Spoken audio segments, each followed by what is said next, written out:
3.5 शक्तिपीठांपैकी अर्ध्या पीठाचं महत्वाचं स्थान म्हणजे सप्तशृंगीगड. पुरातनातही 108 शक्तिपीठांमध्ये सप्तशृंगीचा विशेष उल्लेख आहे.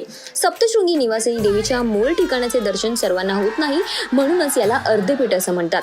सतीचे शरीर तुकडे झाल्यानंतर सतीचा उजवा हात आजच्या सप्तशृंग माता मंदिर असलेल्या ठिकाणी पडला होता, त्यामुळे हे ठिकाण शक्तिपीठ मानलं जातं. पण ते पूर्ण पीठ नसल्याने त्याला अर्धपीठ म्हटलं जातं. या देवीची कथा अशी की सप्तशृंगी येथे वास्तव करणारी ही देवी म्हणजेच सप्तशृंगी असं मानलं जातं.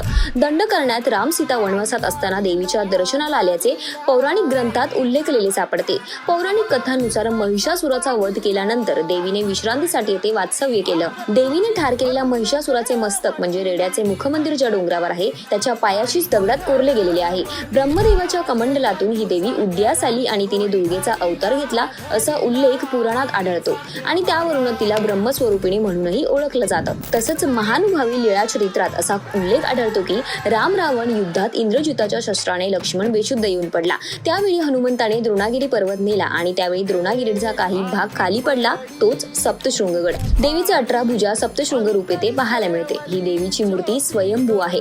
येथील गाभाऱ्याला शक्तिद्वार, सूर्यद्वार आणि चंद्रहार असे 3 दरवाजे आहेत. या तिन्ही दरवाज्यातून देवीचं दर्शन घडतं. तुम्हाला या अद्भुत शक्तिपीठांची कथा कशी वाटली कमेंट करायला विसरू नका. आणि अशाच 3.5 शक्तिपीठांबद्दल संपूर्ण माहिती जाणून घ्यायची असेल तर संवाद सेतूला फॉलो करायलाही विसरू नका.